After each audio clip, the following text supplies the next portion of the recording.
Hey everybody, thank you so much for taking the time to check out my tutorial here on portrait editing in Lightroom. I am new to this YouTube shit, so bear with me, I'm still figuring it out, and I'm also just getting over a cold. I'm not quite sure I'm actually getting over it, but I have a cold, so forgive my voice. So today we're going to be taking an old picture, oldish, took it maybe a year and a half, 2 years ago, of my buddy Carlos from the B-Side Players. I'm going to show you guys how to process, or at least my process to processing a full body portrait like this, and taking it to something kind of like that.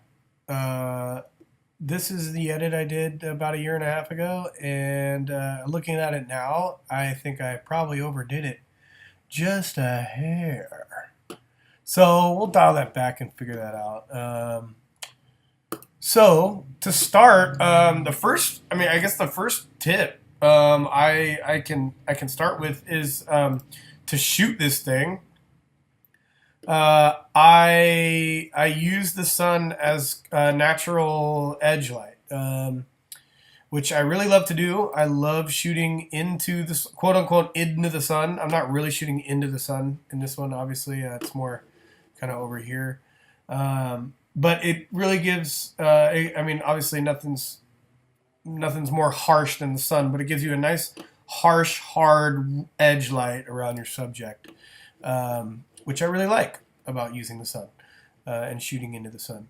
And that's a good starting place. And if you have the means and the material, a little white card here, a big, fill board, just a big foam core white thing, out of frame over here would probably do this photo a little better. But what's great about shooting in RAW is we can fuck with this whole thing and not really lose anything.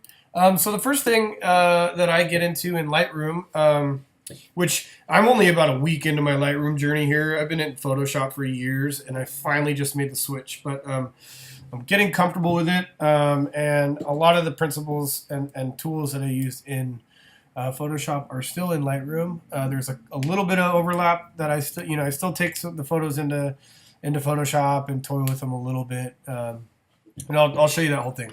But first, basically what I'm doing in Lightroom is getting this to ground zero, and then we're going to build on that. So the first thing I like to do is just almost completely void the photo of any contrast. Not any contrast, but I don't want to work with an image that's already got a bunch of contrast in it. So I like to take it out a little bit.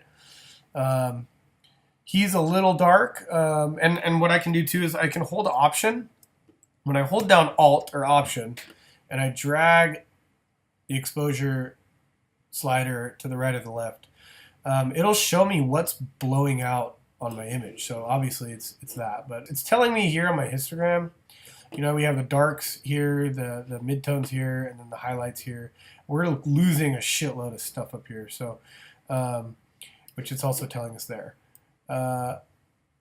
But we can dial that back in the highlight slider. So I get this, I kind of get him to a spot that I like, and I like that. And then I'll go back into the highlights and I'll hold Alt, and I'll drag the highlights back. And I don't mind a little bit of overexposure because it is the sun back there. Yeah, so that's good. That's cool. I mean, why don't we just take it all the way and see what it looks like? So then you're going to start to see shit like this become more prominent. Chromatic aberration. It happens in the high contrast areas of your image, and it shows up as either blue or green or this magenta reddish color. So let's see what happens if I take the highlights back up.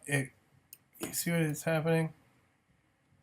If I take the highlights back up, it kind of goes away a little bit. But I'm going to bring them down anyway because we're going to fix that in RAW. So when I open this photo in Photoshop, it'll open it up automatically in Camera Raw.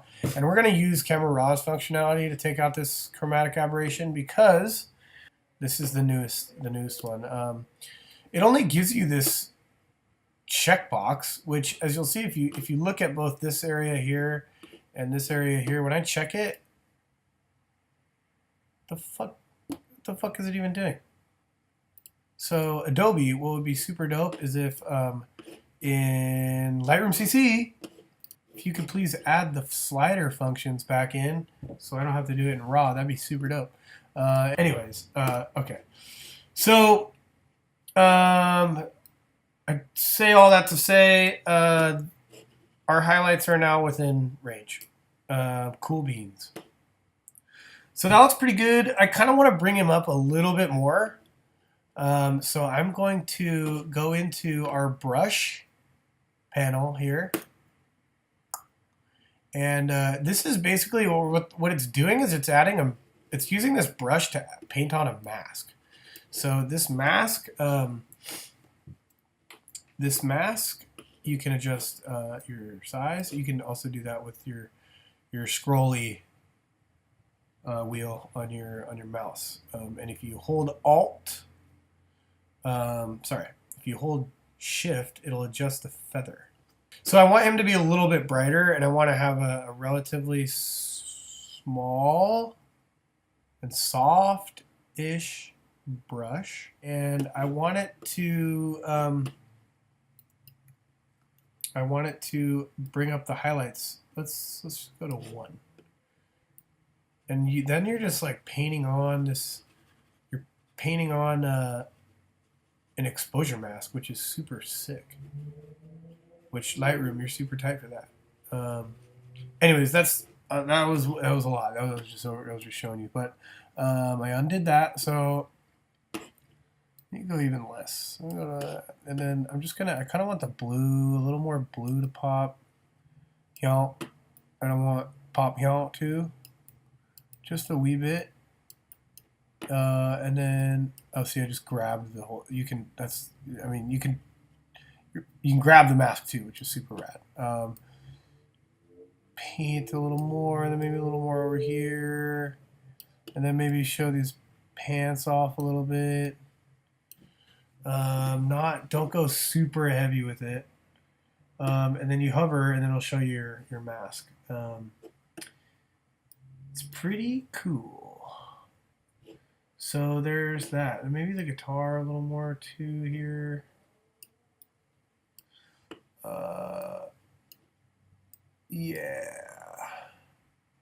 Yeah. Okay, and you can add, that brush. So we've painted on a mask now, and that mask you can now go in and adjust even further at your leisure. You can add contrast to that mask. You can add highlights. There's no real highlights in that portion of the photo, so it's not going to do anything, but there's lots of shadows. You can add clarity to just that portion, which I kind of like. So maybe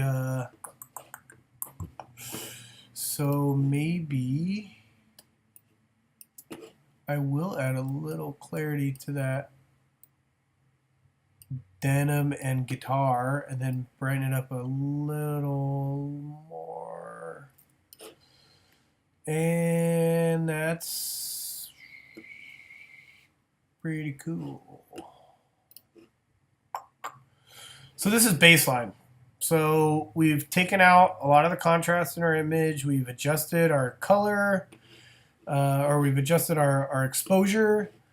And I think I want to do, it's a little cool because I made a rookie move and I shot it at 4,500 Kelvin, which I guess if you're making that stylistic choice intentionally, good for you. I did not. That was a mistake. So I'm going to warm it back up.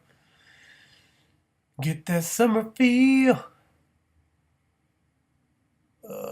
Let's do like 55. 5,600 is daylight. So we're pretty close there. Okay. So now we're at our baseline, and his pants are looking a little overdone here. So I'm gonna go back into my brush to make sure this guy's selected. And I'm gonna bring it back. Well, I'm gonna leave that up. And then I'm going to go to the erasure. Just going to take this back down a little bit. Just a wee, yeah, just a wee bit.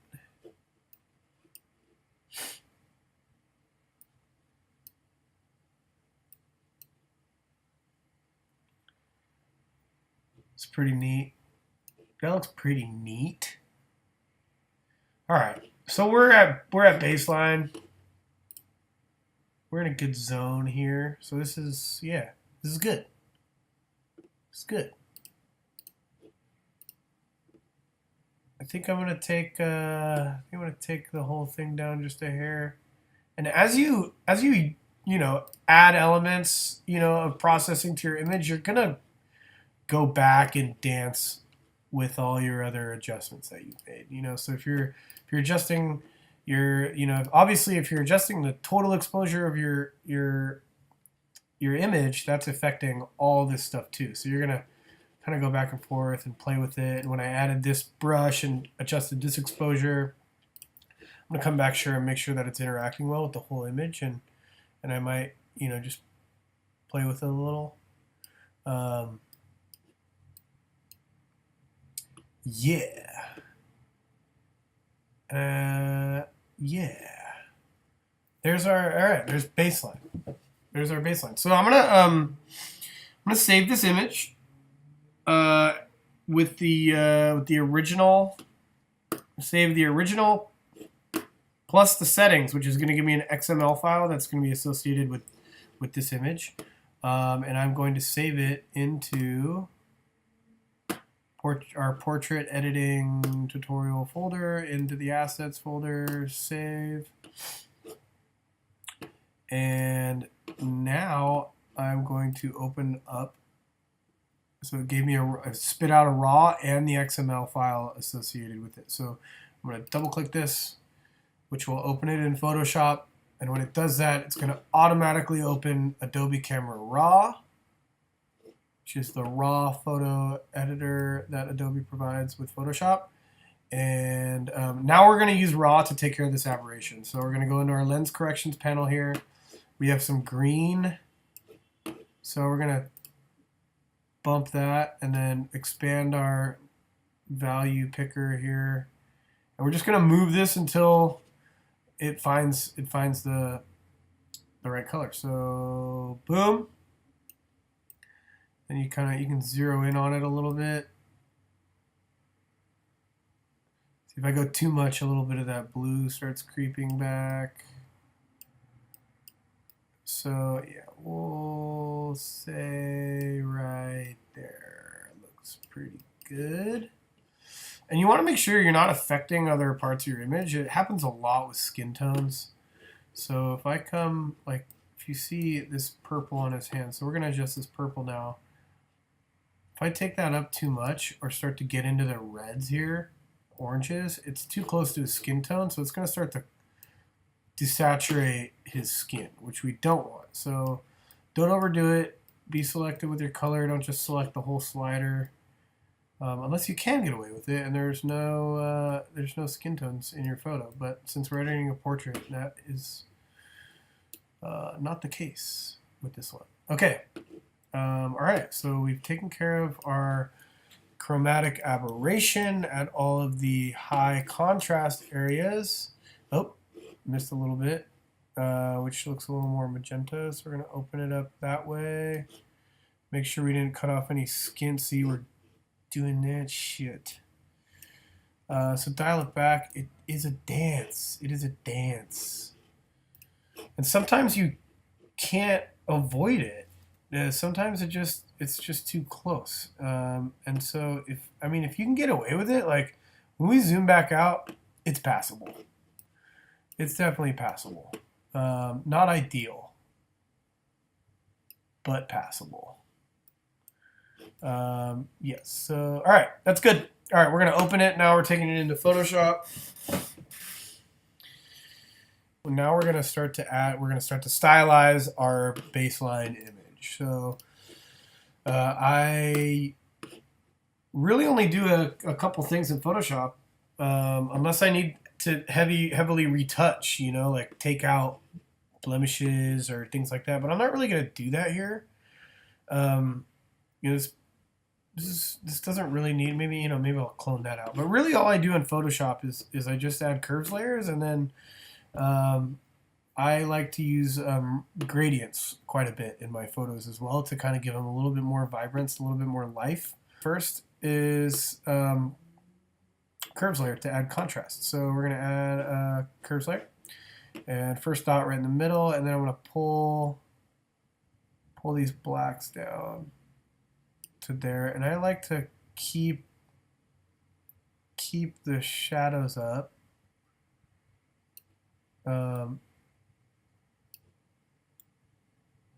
Shadows up, blacks down. So that's looking pretty good.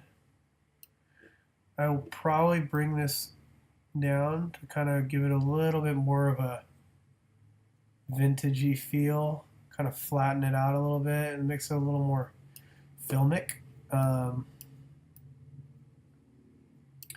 Yeah, so I'll do that. And that's pretty good. Yeah. Yeah. That's cool. All right. And then another curves layer on top of that. And so what I'll do is on this bottom curves layer, I'll over crank it, kind of push it a little too far. And then I'll go to the other curves layer on top of it. And I'll make sure that my midpoint is still there, so that we're not when I adjust these blacks, I'm not adjusting the whole thing. I'm gonna put a point there to hold it. We're just gonna bring these shadows back up, and it kind of gives it that sort of faded, you know, faded film-ish look. But I did a little too much there on that first layer, so I'm gonna come back and just ease that out a little. And now you're seeing it's a little too faded, so now we come back here and we bring these back down, kind of meet somewhere in the middle. So that's pretty good. I like that. Next, I mean, this is looking pretty good right now. So now I'm going to add a gradient, and I'm going to put this gradient under my curve, between my image and my curves layer. Double click that to bring up our control panel, the gradient controls, and you can go online and find the hex code for sunlight. I'm just gonna kind of eyeball it. So we'll just do, let's say, like, and you can go back and adjust this to your photo. Specifically, after you get it all dialed in, turn that to white. After you get it all dialed in, I'm going to make this a radial gradient as if it were the sun. And we're going to scale it up. This is going to look like total shit as we go, but once we start to dial it in, it's going to start looking better. So this is kind of like adding a sunlight wash over your image. So we'll do that, and then we're going to change the layer style, the blend mode, sorry, to hard light. And you see how it kind of washed the whole image, all the shadows. It washed those shadows with that yellow, but it's way too much. So we're going to take it way down. So that's nothing. I'm going to go up a little. So that's looking better. There's 100, there's 0, there's 20. That's pretty cool. I like that. I like that. Yeah, and then we're gonna go back and play with our, you know, go back and like readjust these guys. And like I said, it's a dance. So once you add an element, you go back and you play with all the other ones that you've got. Um, just trying to get these blacks a little more black. It still has that yellowy wash, that sunlightish wash.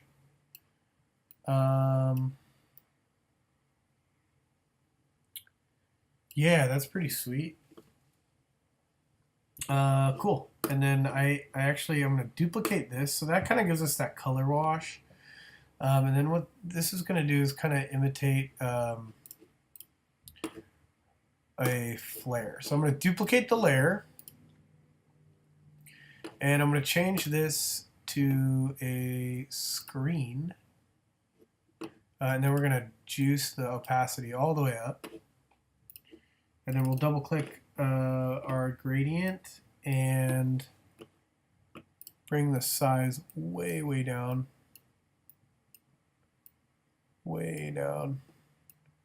and then we're going to change this. We're going to go a little lighter with that. And now we have, so that's our baseline so there's our baseline after Lightroom and Camera Raw to get rid of our aberration. And then we did a curves layer, which popped it. And then we did a second curves layer, which kind of faded those blacks a little more. And then we added our wash, and then we added our highlight. And I kind of like that it got rid of that palm tree. You know, again, it's a personal choice. You know, whatever you want. And then sometimes I'll come in and I'll just add a levels layer and use this to tweak a little more.